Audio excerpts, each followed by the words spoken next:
নতুন বাজেটে সাধারণ মানুষের উপর করের বোঝা বাড়ছে। প্রতিদিনের জীবনযাপনে ব্যবহৃত হয় এরকম নানা পণ্য সেবার উপর বাড়তি কর আসছে। এছাড়া করদাতাদের করমুক্ত আয়সীমাও বাড়ছে না। তবে এবারের বাজেটে অবৈধ উপার্জিত অর্থকে বৈধ করার সুযোগ দেওয়া হতে পারে। জানা গেছে আগামী অর্থ বছরের বাজেটে কর ছাড় খুঁজে পাওয়াই মুশকিল হবে, কারণ আন্তর্জাতিক মুদ্রা তহবিল IMF এর রাজস্ব আদায়ের শর্ত পূরণ করতে গিয়ে কিছু খাতে বিদ্যমান কর অব্যাহতি তুলে নেওয়া হবে। এ বিষয়ে বেসরকারি গবেষণা প্রতিষ্ঠানের পলিসি এক্সচেঞ্জ বাংলাদেশের চেয়ারম্যান ও প্রধান নির্বাহী কর্মকর্তা M মনসুর রিয়াজ বলেন, 2.5 বছর ধরে আমরা মূল্যস্ফীতির সময় পার করছি। এর ফলে জীবনযাত্রার খরচ অনেক বেড়েছে। তাই এখন ঢালাওভাবে শুল্ক কর বাড়িয়ে দেওয়ার কাম্য নয়। এতে জীবনযাত্রার খরচ আরও বাড়বে। বাসাবাড়িতে এখন LED বাতির ব্যবহার হয়। এ বাতির উপর ভ্যাট 5% থেকে বেড়ে 10% হতে পারে। ফলে বাড়তে পারে LED বাতির দাম। পাশাপাশি টিউবলাইটের উপর একই হারে ভ্যাট বাড়তে পারে। মধ্যবিত্ত পরিবারও এখন এসি কেনার চেষ্টা করে, কিন্তু এবার তাতে হাত দেওয়া হচ্ছে। উৎপাদন পর্যায়ে এসির উপর 5% ভ্যাট বসতে পারে। 30 জুন পর্যন্ত এসি উৎপাদন ভ্যাট মুক্ত থাকবে। রেফ্রিজারেটরের উৎপাদন পর্যায়ে 5% ভ্যাট বেড়ে 10% হতে পারে। এছাড়া আম, তেঁতুল, পেয়ারা, আনারস সহ বিভিন্ন ধরনের জোসের উপর উৎপাদন পর্যায়ে ভ্যাট বসানোর পরিকল্পনা করছে এনবিআর। জানা গেছে ল্যাপটপের দাম কমতে পারে। ল্যাপটপ আমদানিতে সব মিলিয়ে 31% শুল্ক কর দিতে হয়। আগামী বাজেটে তা কমিয়ে 20.5% কর হতে পারে। কম্প্যাক্ট ভ্যাট সিস্টেম ডেভেলপমেন্ট, দ্রব্যমূল্য হ্রাস ও ভবিষ্যৎ ভ্যাট দায়মুক্ত থাকার মূলমন্ত্র। ভ্যাট দায়মুক্ত থেকে লাভজনক ব্যবসা পরিচালনার বিশ্বস্ত সহযোগী দ্য রিয়েল কনসালটেশন। স্বচ্ছ ভ্যাট আইনে দক্ষ ন্যায্য ভ্যাট প্রদানে।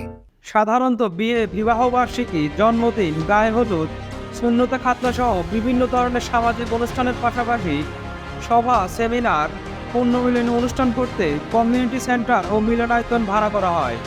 এখন থেকে বার্ষিক আয়কর রিটার্ন জমা দেওয়ার রসিদ ছাড়া মিলনায়তন ভাড়া করা যাবে না। বর্তমানে 43 ধরনের সেবা পেতে রিটার্ন জমার কপি লাগে।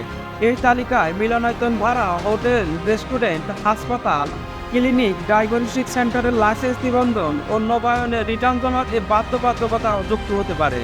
এদিকে আগামী অর্থ বছরে করমুক্ত আয়সীমা বাড়ছে না। এখনকার মতো বার্ষিক করমুক্ত সীমা 3.5 লাখ টাকায় থাকছে।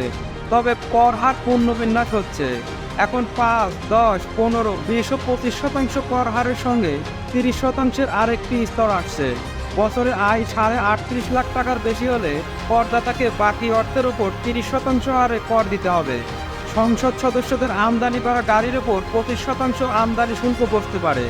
সংসদ সদস্যরা কোনো শুল্ক ছাড়াই গাড়ি আমদানি করতে পারে।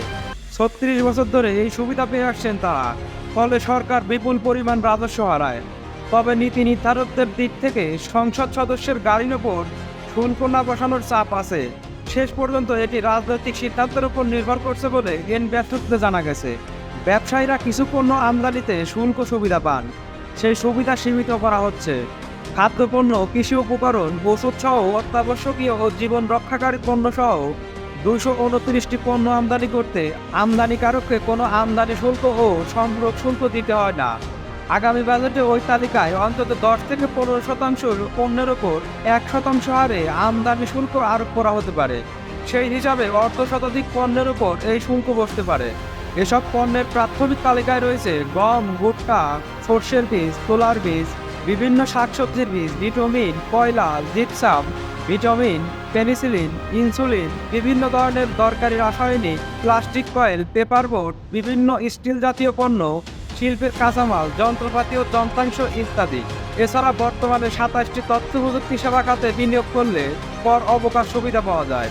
আগামী বাজেটে এই কর অবকাশ সুবিধাপ্রাপ্ত খাতের সংখ্যা 19-এ নামিয়ে আনা হচ্ছে।